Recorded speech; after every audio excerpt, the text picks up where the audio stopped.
Minsan gusto ko lang talaga magubos ng oras kakalaro ng RPG.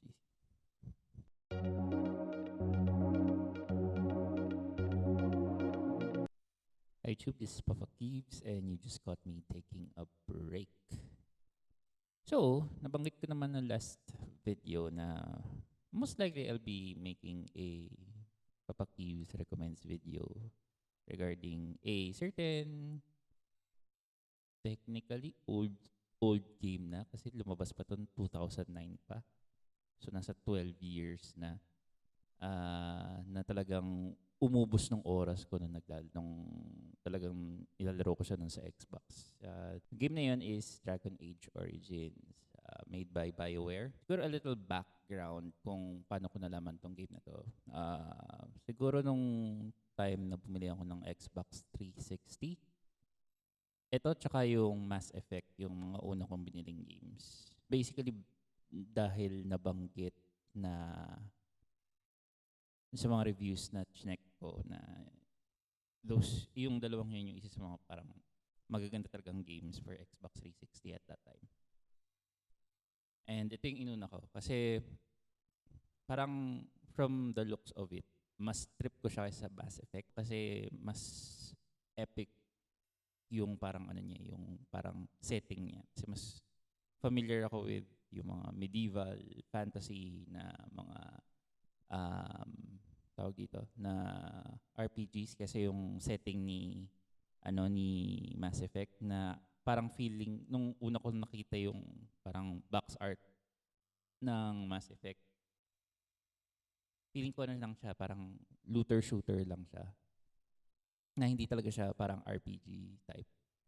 So ito yung inuna ko nilaro and I was not disappointed.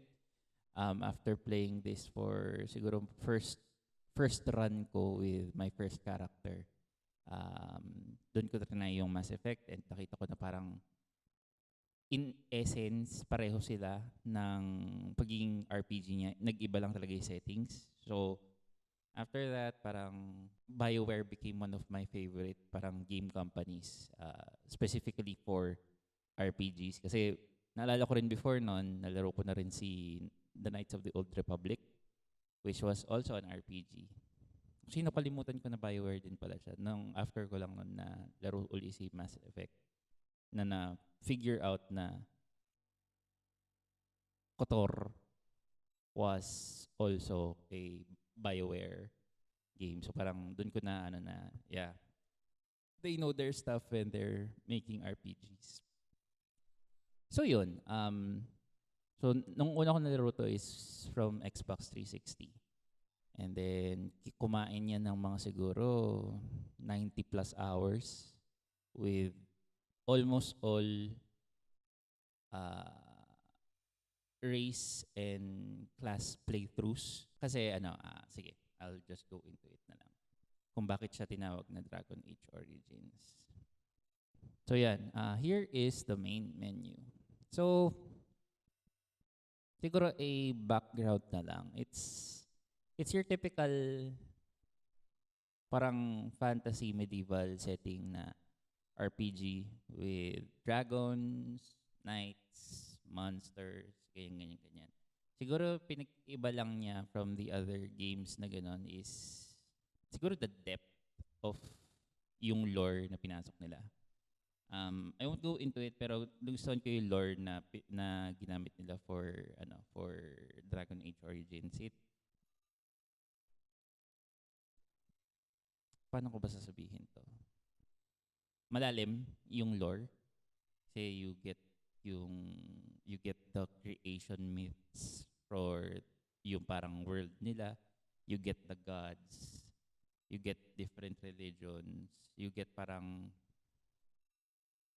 meron ka din yung parang mga, syempre, tawag dito, lagi naman nandyan yung mga prophecies of a chosen one, prophecies of a incoming parang end of the world scenario, mga ganun. So, maganda yung ginawa nilang lore. Magaling yung gumawa nung parang mismong story backbone ng Dragon Age Origins. Parang from my opinion. So, yun. Dragon Age Origins bakit siya tinawag na Origins? Because of ito. So when you start the game, yan. So ito ano lang to, it depends on the type of yung type ng Dragon Age Origins na nakuha nyo. If you just got Dragon Age Origins base game, di nyo makukuha tong option na to. Just mag-start siya automatically with Dragon Age Origins. Pero kung nakuha nyo is yung ang tawag dito? Yung Ultimate Edition na andun daw lahat ng mga DLCs, lahat ng mga side quests, lahat ng mga additional DLCs. You get this option. Dragon Age Awakenings is technically Dragon Age 1.5. Nilabas siya in parang to follow up yung Dragon Age Origins, and it can follow your kwento nung ginawa mong character, pero that depends on a few choices that you make from the original game, your original playthrough regarding your character. So ganun. Yun nga pala isa sa mga parang natuwa ako na parang features in Dragon Age Origins. Actually, for almost all BioWare games prior to Anthem, na most of the choices that you make has impact on yung parang on your game.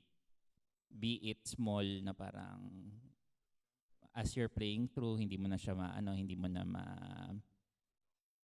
parang may mawawala kang quest, or may hindi ka na makakausap na tao, or even yung mga main parang story arcs, baka mag-fail ka, or technically maging bad ending yung makuha mo dun sa playthrough na yun, or at sa dulo, with regards to yung fate nung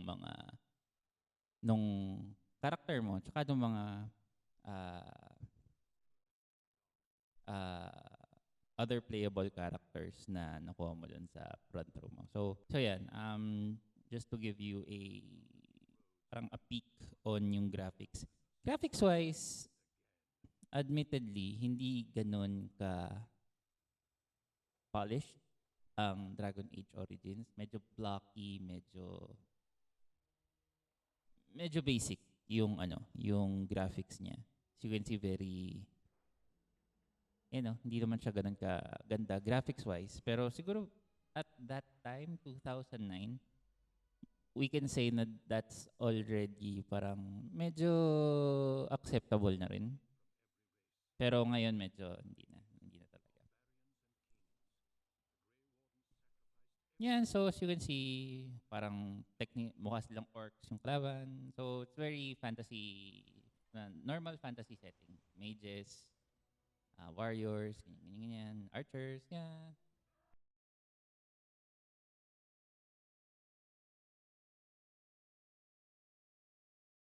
And it has a very Lord of the Rings feel na settings, na kwento. This was 6 years after lumabas yung natapos yung Lord of the Rings series. So they might have wanted to capitalize on yung success and the success of Lord of the Rings. So yeah, the feel of the story, medyo Lord of the Rings-ish nga siya. So yan, so that is just basically yun. You can see brewing evil coming from the north or south pala. Yun. So this is how you create your character. So it's a very basic character creation screen. You get a choice of male or female. You get a choice of yung race. You have 3 races dito sa game na to. You have humans, elves, and dwarves. So humans basically you also have parang well-rounded race siya. So you can see yung meron siya mga racial benefits. So you just adds certain pluses to certain stats. Tapos, ito, for, so well-rounded ang humans. Yung elves more on, yan, you get an additional +2 for magic. So, more, more geared towards a mage class. Or a, magic class. And, syempre, dwarves. So, physical. Very physical yung, nila, yung mga racial bonuses nila. And you have a 10% chance to resist hostile magic. So, medyo anti-magic naman sila. Mas mataas yung resistance sila to magic. So, yan. When you pick yung race, malilimit na rin or mabibigay sa'yo kung ano yung options mo as a class. So, you have the 3 basic classes for any type of parang RPGs. You have the close range, you have long range, tsaka you have magic. So, yan. Yung tatlong yun. So, close range, long range or dex, parang strength build, dex build, tsaka magic. So, for humans, pwede kang maging kahit na alin dito sa tatlong to. For elves, same thing. Pero dwarves, hindi ka pwede mag-magic user. This boils down to yung lore. Yung mismong parang yung world na create nila, which prohibits or parang na hindi na-access ng mga dwarves yung parang fountain of magic dun sa world na to. So kaya siya ganyan. Kaya hindi ka pwede dwarven mage. So for this one, actually hindi ko naman lalaroin talaga ito. Papakita ko lang yung parang character creation niya. So let's go with a rogue.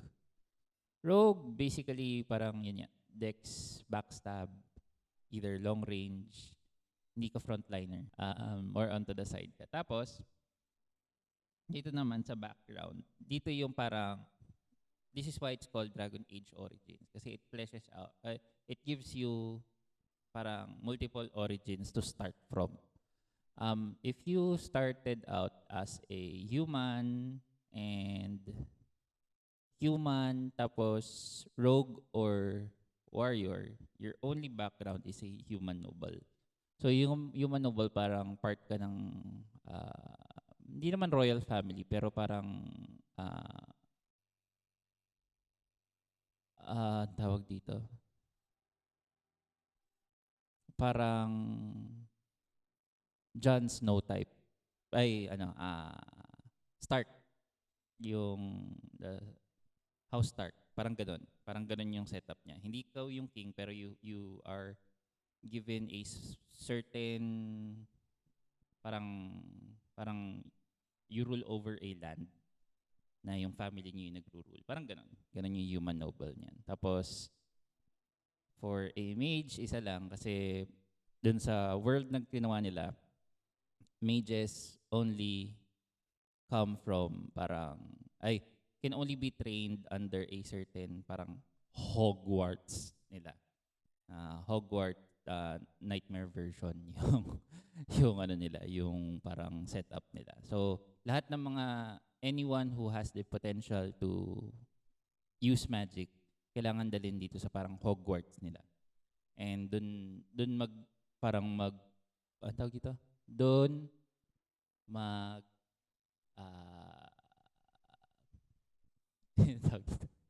yun, dun magsa-start yung parang origin mo as a mage. Same with kung elf ka. Elf mage, dun ka rin mapupunta. Which is technically, looking at it now, doesn't make sense. Oo, it doesn't make a whole lot of sense kasi parang it disregards yung iba pang parang origins ng elves dito. Kasi for an elf, for either a warrior or a rogue type, dalawa yung choices mo for your origin. One is the Dalish elf. Dalish elves are your true elves, technically, na lives in the forest, does not want to parang interact with humans or other races, very secular. Tapos, galit sila sa humans. So, since galit sila sa humans, parang jump in logic na lang talaga yung ito. Ibig sabihin nun, hindi pwedeng maging mage ang isang parang Dalish elf. Kasi this is a parang a human institution, yung circle. So, you can only assume na yung mga elf mages na napupunta sa circle are city elves. So, city elves technically parang slave class. Sila yung mga parang nahuli or lumaki as a elf sa isang human city. And parang lower class citizen sila doon. So, yun lang talaga yung, so ibig sabihin, hindi ka pwedeng maging mage na Dalish elf ka. Which doesn't compute kasi merong mga mages na Dalish elves. So, yun lang. Medyo na-off lang ako doon. And then, for dwarves, since dalawa lang naman sila, it's the same thing. So, dwarf commoner, so, burgis ka na, na dwarf, dun sa dwarven city nila underground. And you also have a noble, which is royalty. Ito naman talaga, royalty ka talaga. As in, nandun ka sa family nung king, nung lahat ng dwarves. So, yun yung ano niya. So, sige, kung wari ito gagamitin natin. Yan. And you get options to actually create. So, meron ka mga presets. You can use the preset or you can customize diretso sa mga parts na gusto mo i-customize.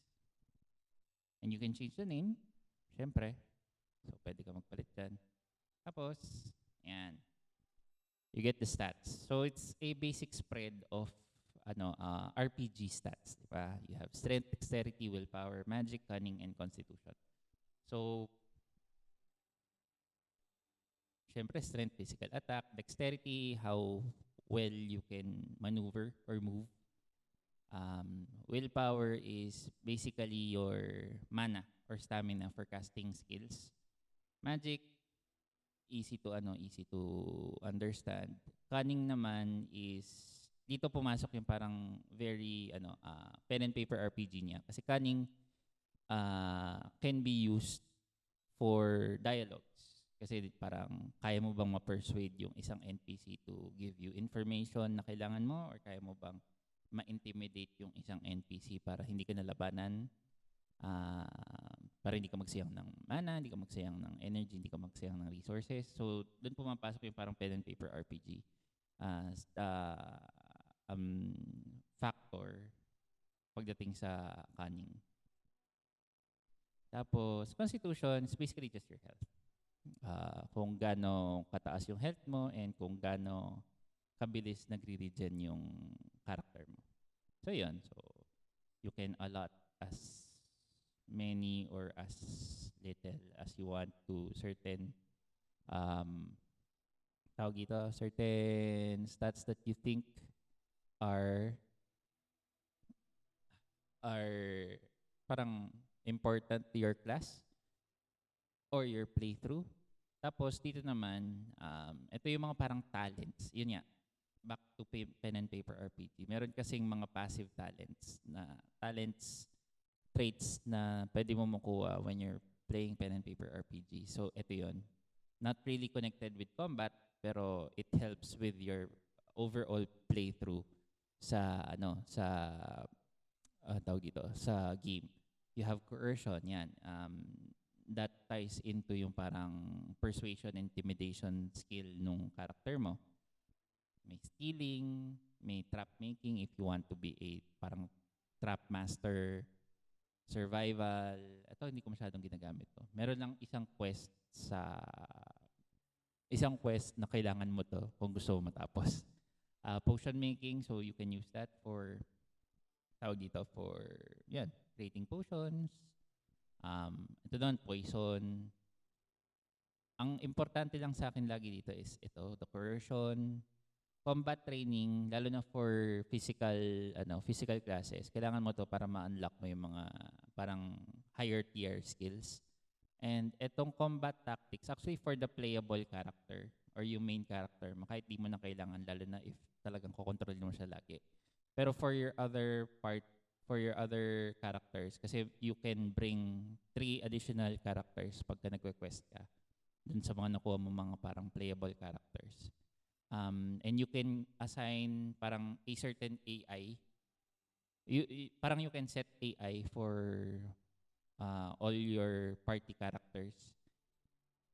And yung dami ng mga actions na pwede mong iset as conditional statements is dependent on dito, kung ilan yung na-unlock mo dito. So I think pagka na-unlock mo yung last nito, dapat 13 open slots siya for parang AI settings. So kung gusto mong mas madali yung buhay mo, maset mo yung mga parang actions ng mga party members mo automatically, isa to sa mga parang dapat tina-target mo una. So ako, eto, syempre, kasi it makes it easier. Ay, 2 points pala. Oh, 3 points. Okay. Ay, hindi. So this is for yung talents. Ito yung mga active and passive skills na related sa combat na mismo. So kung ako, ayan, so unlock skills, tapos siguro I will be a dual weapon. Kasi ba't ko nga ba sinaseryoso ito? Hindi ko naman lalaroin ito eh. Ayan, so you can also set the difficulty. Ako normally naglalaro lang easy to normal. Hindi naman ako hardcore talaga na naglalaro ng mga games na to. I always just want to see the story unfold and just to finish everything. So hindi ko naman siya talaga lalaroin. Easy na lang. Ayan, so yeah, again, graphics-wise, for today's standard, syempre, malayo na siya. Pero for 2009, acceptable.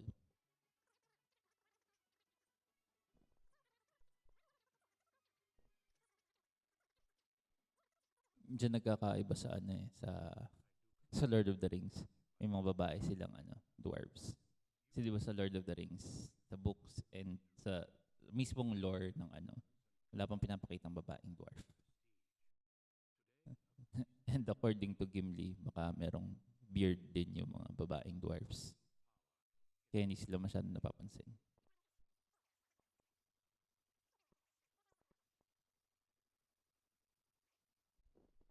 Ayan, so as you can see, meron ka mga options dito lagi. You're always given options.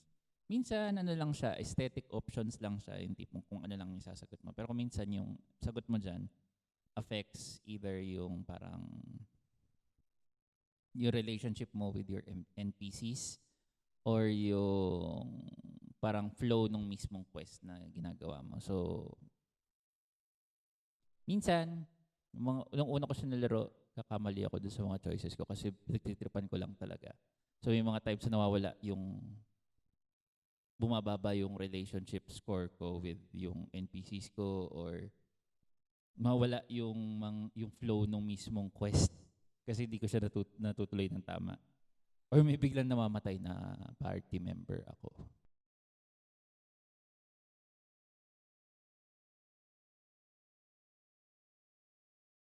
Okay. Ayan. So that's how it starts. So movement, lalo na dito sa tawag dito? Sa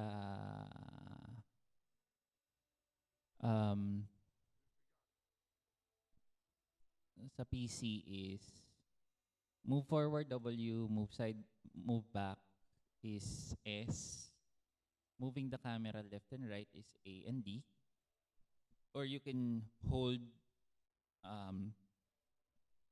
right click tapos move the mouse to actually look around, tapos to interact with anything, right click.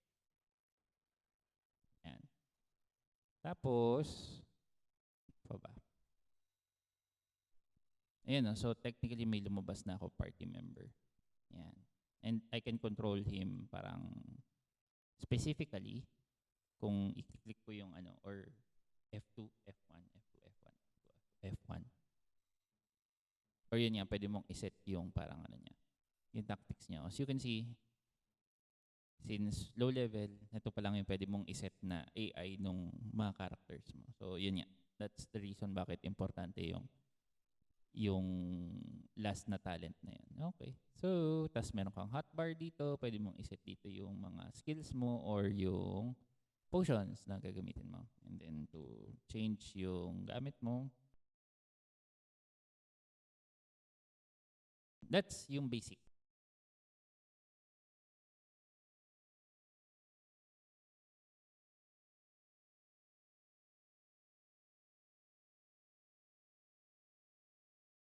So yan. Yun na yung parang medyo high level tier. Oo. Wala akong nakaset na parang battle. Yun, actually yun lang. So mukhang hindi ako makakapagpakita ng kahit na anong battle or in-game fight kasi wala akong naka-ready. That's sad. So I'll just siguro end this with this. Yun. So again, this is a game na kumain ng maraming oras ko. And right now, I am at siguro maka-indicate pa dito kung gano'ng kadaming oras sinakain ko. Load game.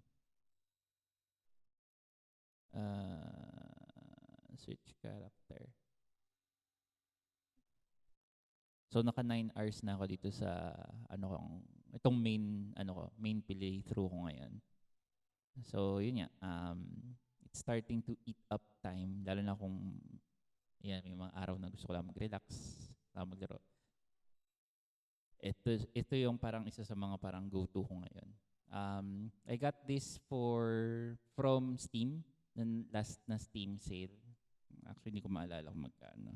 Check natin. Teka, Steam sale.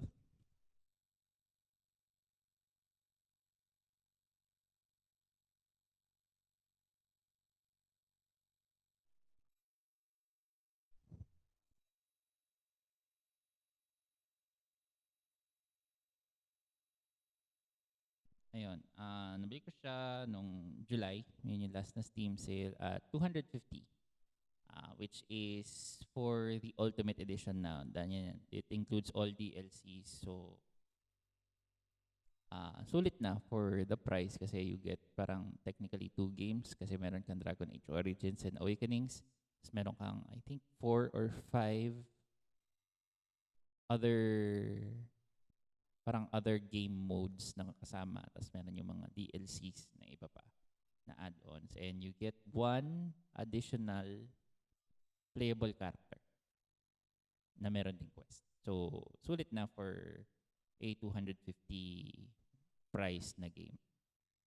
Tapos for those who would like to play, mababa lang ang specs yan. Again, it's a game from 2009. So, for anyone running a modern system, kayang-kaya siya. Kasi for yung, post ko na lang yan, the minimum requirements, ayan, ipakita ko na lang yan.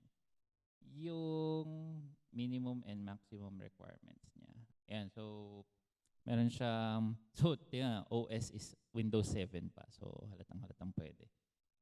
Intel Core Duo, so 2 cores lang naman kailangan, 1 gigs RAM for minimum, 2 gigs RAM for maximum, and current systems right now, siguro kahit laptop na merong 4 gigs na RAM, kaya siya. Disk drive, no. Pero yan, hard drive, at least 20 gigs of hard drive space, kaya. Video or video card settings, as you can see, matatanda ng mga cards to mga to for the minimum and for the maximum again. And you only need 512 megabytes of RAM as a recommended spec. Ngayon, kahit na 1030, GTX 1030 meron ng 2 gigs of VRAM. So, kayang-kaya yan. And sound, not really that important. So, yun. Yeah, that's it. So, I just wanted to, again, sabi ko nga, sa sobrang dami ng ginawa dito na inayos, di na ako nakapag-games. Ngayon ako nagpapaut ng games. So, gusto ko rin i-recommend sa inyo yung mga games na nilalaro ko ngayon. So, again, this is a Papa KeeVS Recommends video and I highly recommend Dragon Age Origins.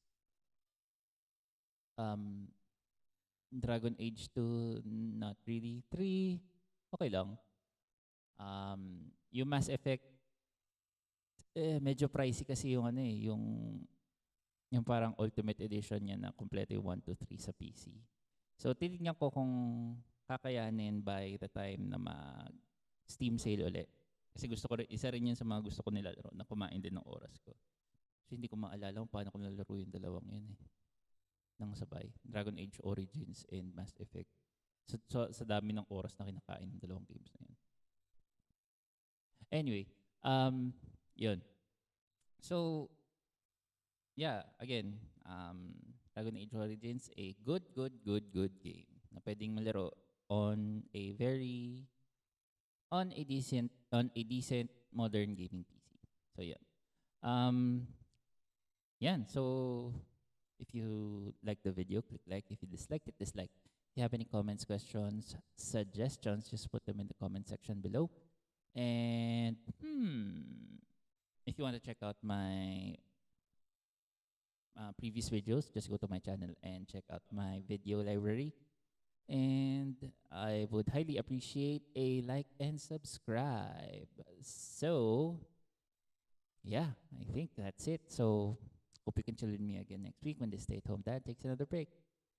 Bye.